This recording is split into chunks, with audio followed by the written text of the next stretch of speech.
저한테도 이런 일이 생기네요. 지난번 X3에 이어서 이번에 X4를 지원을 받게 됐어요. 근데 지난번에 X3에서 살짝 아쉬웠던 점이 뭐냐면은 5.7K의 화질은 가능한데 프레임이 30프레임밖에 안 되더라고요. 근데 저는 액티비티 활동이 많은 유튜버잖아요. 그러다 보니까 좀 더 생생한 영상을 담을 수 있게 60프레임의 영상을 저는 굉장히 선호하는 편입니다. 4회 같은 경우에는 5.7K 60프레임까지 지원이 가능하기 때문에 제가 원하는 생생한 영상을 담을 수 있다는 게 가장 큰 장점이라고 생각합니다. 8K 30프레임까지 지원이 되기 때문에 브이로그 하는 분들에게도 굉장히 큰 메리트가 있는 버전이라고 생각합니다. 일단 전작인 X3랑 X4의 크기를 한번 비교해보면은 X4가 좀 더 커졌고, 단순히 본체만 커진 게 아니고 이 디스플레이 화면 같은 경우에도 크기 차이가 상당합니다. 이번에 기본 구성품으로 이런 본체 커버가 나왔더라고요. 이번에 배터리 용량이 5.7K 30프레임 기준으로 67분 정도 더 촬영 시간이 향상되었다고 합니다. 실제로 제가 이 X4로 촬영을 해보니까 배터리 3개로 웬만한 하루치 브이로그를 다 촬영할 수 있달까? 그래서 굉장히 든든합니다. 그리고 배터리 용량이 굉장히 크고 충전 시간도 굉장히 빠르다는 거는 저 같은 이제 전업 유튜버들한테는 굉장한 장점이라고 생각을 해요. 제가 주로 쓰는 액세서리 같은 경우에는 총 4가지가 있는데요. 가장 활용도가 높은 건 역시 3m짜리 인비저블 셀피 스틱이라고 생각합니다. 더군다나 이거는 이 스텔스 기능이 있기 때문에 이 봉 자체가 안 보입니다. 그래서 일반적 액션캠으로는 촬영이 도저히 불가능한 그런 관점에서 촬영이 가능하다는 게 가장 큰 장점이라 생각을 해요. 요거는 기본 인비저블 셀피 스틱인데 1m가 조금 넘어요. 기본템으로 갖고 있기 굉장히 좋아요. 이거 같은 경우는 만능 그 삼각대인데요. 이런 식으로 인비저블 셀피 스틱이랑 결합을 해서 여럿이서 이 식사를 할 때 혹은 모임이 있을 때 이렇게 식탁 같은 데 놓고 촬영하기 굉장히 좋은 아이템이라고 생각을 합니다. 제가 실제로 촬영을 해보니까 너무 편리하더라고요. 이 핸들바, 포트 시스트라고 하는데 요것도 제가 굉장히 추천하는 아이템이에요. 왜냐하면은 자전거 이 핸들바 뿐만이 아니고 자전거 뒤쪽에 보면은 거치대 쪽에도 거치를 해줄 수 있어가지고 후방 촬영이 가능하다는 거, 그게 굉장히 장점이라고 생각을 합니다. 그리고 360도 카메라의 특성상 자유도가 굉장히 높기 때문에 본인이 원하는 대로 굉장히 크리에이티브한 영상을 촬영할 수 있다는 거, 아주 큰 장점이라고 생각을 합니다. 그러니까 이것저것 생각하기 귀찮고 어려운 분들은 제 영상을 참고하시면 됩니다. 일단 360도 카메라가 왜 필요하냐, 그러니까 촬영을 하다 보면은 혼자 있게 되는 순간이 굉장히 많은데 그럴 때마다 생각을 하는 거죠. 아, 나 같은 사람이 한 사람 더 있어서 나를 찍어주면 얼마나 좋을까. 이제 그 바람을 한 80% 이상 충족시켜줄 만한 카메라라고 생각을 해요. 전후 좌우 어디든지 다 촬영이 가능한 카메라이기 때문에 제가 신경 써야 되는 거는 크게 없다는 거, 촬영이 굉장히 손쉽다는 거, 설령 촬영을 조금 내 마음에 안 든다고 해도 전용 어플을 통한 후 보정을 통해서 내가 원하는 각도와 시점을 만들어낼 수 있다는 거, 그게 너무 큰 장점이죠. 그리고 제가 알기로는 이 360도 카메라 중에서도 X 시리즈가 현존하는 그 모든 360도 카메라 중에서 최고의 가성비를 가졌다고 저는 생각을 합니다.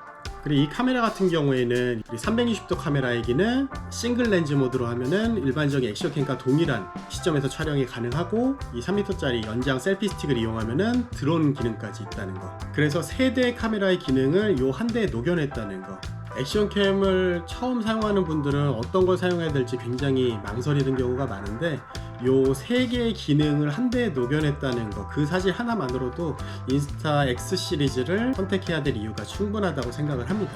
360도 카메라의 특성상 후편집이 굉장히 중요한데 후편집 프로그램이 일단 완전 무료고 굉장히 직관적이고 쉽습니다. 그리고 타임 시프트 같은 경우에는 이 촬영 처음 세팅할 때 각도가 너무 중요한데 이 각도를 후보정을 통해서 화각이라든가 아니면 방향이라든가 이거를 자유자재로 변화시킬 수 있다는 게 너무너무나 좋은 기능이라고 생각합니다. 일반적인 액션 카메라에서는 볼 수 없는 기능이죠.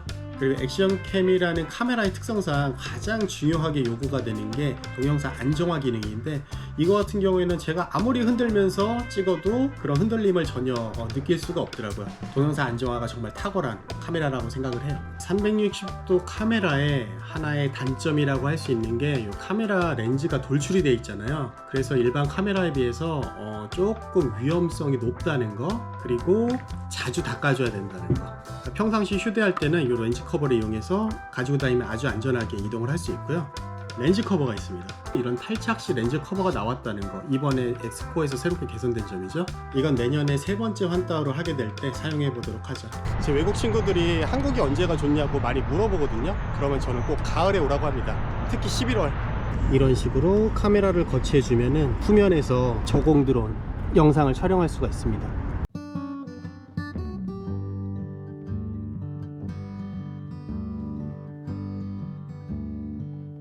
자, 여기서 한 가지 더 응용을 해볼까요? 근데 이게 지금 무게를 버티지 못하고 좀 내려가네요. 자, 이 정도 길이면 충분하지 않을까. 자, 이런 식으로 인비저블 셀피 스틱과 핸들바를 결합하게 되면은 이런 후방 촬영이 가능하다는 거. 사실 자전거를 타고 촬영을 하는 거기 때문에 누군가가 저를 드론으로 촬영을 해준다고 해서 이 정도의 퀄리티가 나오기는 사실 힘들다고 생각을 합니다. 제 그림자를 보게 되면은 아주 긴 셀피 스틱을 제가 잡고 있는 게 보이죠. 하지만 실제 영상에서는 이게 보이지 않기 때문에 정말 놀라운 결과물을 낼 수 있다고 생각을 합니다. 남성분들은 한 팔로도 3m짜리 인비저블 스틱을 드는데 크게 문제가 없는데, 여성분들 같은 경우에는 이제 근력의 차이가 있기 때문에 한 손으로 드는 게 조금 어려울 거예요. 그런 분들한테 어울리는 액세서리라고 생각합니다.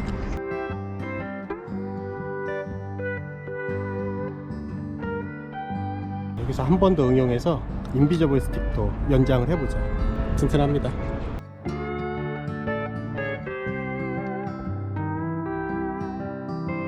후반 편집 전용 프로그램에서 플래닛 모드라든지 여러가지 화각을 조정할 수 있는 기능이 있기 때문에 하나의 영상만으로도 마치 여러가지 영상을 촬영한 것처럼 그런 결과물을 만들어낼 수 있다는 게 360도 카메라의 정말 놀라운 기능이라고 생각을 해요. 여기에 보이는 우스꽝스러운 얼굴들은 한국의 도깨비라는 겁니다. 일본의 오니와 비교를 한다면은 오니는 자연재해라고 생각하면 됩니다. 선악의 구분이 없이 그냥 죽이는 겁니다. 하지만 한국의 도깨비는 다릅니다. 착한 사람한테 복을 내리기도 하고 나쁜 사람을 응징하기도 하고 굉장히 생활 밀착형 귀신이라고 할까?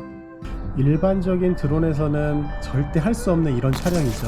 나무 숲 가운데를 이렇게 헤집고 다니는 거. 왜냐하면은 일반적인 드론 같은 경우에는 이런 장애물들에 부딪히게 되면은 바로 고장의 위험이 있기 때문에 이런 과감한 시도를 할 수 없죠, 보통은. 하지만 이거는 유사 드론이기 때문에, 더군다나 내가 손에 쥐고 움직이는 물체이기 때문에 이런 과감한 촬영도 가능하다는 거. 이거는 실제 드론 기능보다 훨씬 더 좋은 기능이라고 생각합니다. 와, 감이다, 감. 단 하나의 연장 셀피 스틱을 통해서 구현해낼 수 있다는 거. 어떤 액션캠에서도 하지 못한 대단한 기능이라고 생각을 합니다. 단풍잎을 밟는 소리, 이 단풍잎을 밟고 가는 이 느낌이 굉장히 좋아요. 그래서 단풍잎이 쌓여있는 데를 저는 이렇게 걷는 거를 굉장히 좋아합니다. 그리고 카메라를 내 손에 쥐고 있기 때문에 굉장히 다양한 각도로 위아래를 움직여가면서 촬영을 할 수 있다는 거, 그리고 후보적을 통해서 더 큰 폭으로 변화를 이뤄낼 수 있다는 거, 이렇게 놀라운 영상도 가능합니다. 제3자가 온다고 해도 이렇게 촬영해주기 힘든 이런 각도의 영상을 만들어낼 수 있다는 거. 그리고 실제 드론을 촬영한다고 해도 저처럼 이렇게 자전거를 타고 있는 상태에서는 사실 이런 다양한 촬영이 쉽지가 않거든요. 근데 저는 셀피 스틱을 쥐고 제 마음대로 움직일 수가 있기 때문에 이런 다양한 각도에서 촬영이 가능하다는 거죠. 이게 360도 카메라가 가진, 아니 360도 카메라만이 가진 아주 놀라운 기능이라고 생각을 합니다. 자, 드론샷을 저공에서 지금 날리고 있습니다. 드론샷이라고 해도 이렇게 아래쪽부터 위쪽까지 다양하게 높이를 조절할 수 있기 때문에 다양한 각도에서 샷을 연출할 수가 있어요.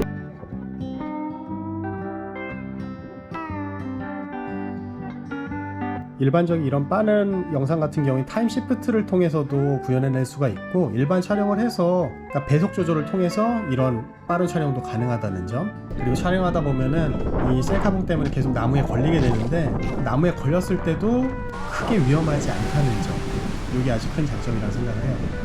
자, 팥죽의 계절이 왔네요. 이게 대만과 다르게 한국에서는 직접 쓴 팥죽을 취급하는 식당이 그렇게 많지가 않아요. 근데 이 근처에 그 전문점이 있어서 온 김에 먹고 가려고 합니다. 오, 뭔가 전문점스럽죠? 어떤 단팥죽, 팥절미, 붕어빵.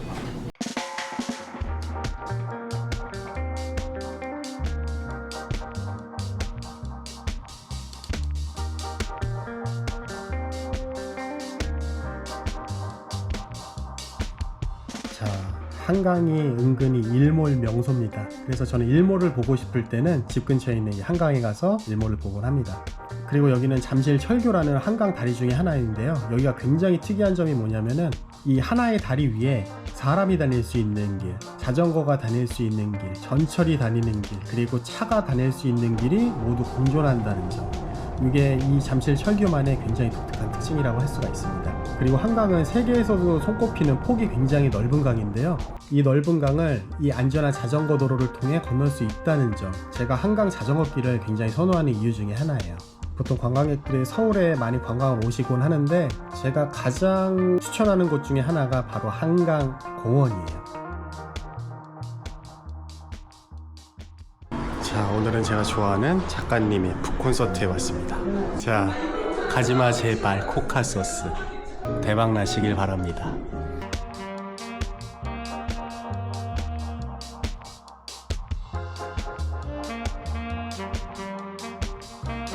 근데 20점짜리 글은 아니잖아요. 그리고 그거를 한 번씩 다시 보시면서 칭찬하세요. 그러면 본인이 만족할 수 있는 수준으로 가는 길이 나오지만 바로 처음부터 내가 이렇게 못 쓸 리 없어? 절대로 글이 진척이 안 됩니다. 어쨌든 맨 처음에 말씀하신 것처럼 글을 좋아서인지 아니면 여행을 좋아서인지 하면 둘 다. 저는 좀 인생을 실패했다? 약간 패배감으로 여행을 시작했어요. 원형 탈모가 이만큼 극다 병도 나 지금 여기에서 이대로 살면 안 되는 사람이 돼. 그래서 남미로 떠나. 남미로 떠날 때 내가 죽고 간다는 생각을 했기 때문에 죽기 전에 마추픽추를 본 사람이 얼마나 될까? 내가 죽더라도 마추픽추를 보면 세계 상위 1%의 죽으면 되겠지. 그러면서 떠난 거예요. 좋아요. 이렇게 다니세요. 강연 다닐 때 무조건 누가 입으세요. 있어 보이지 않아요? 저를 새 사람으로 만들어주셨어요. 살만 찌지 마세요. 네. 내 사진을 보면서 이렇게 고민하고 고르고만. 진짜 많이 고민했죠. 역보다 진짜 역대급으로 아름다운 책이 나왔어. 아, 여태 제일 예쁜 책이 나와서. 대사관에 강의 같은 거 빨리 연결 봐. 우리는 관광청이 없는데? 어?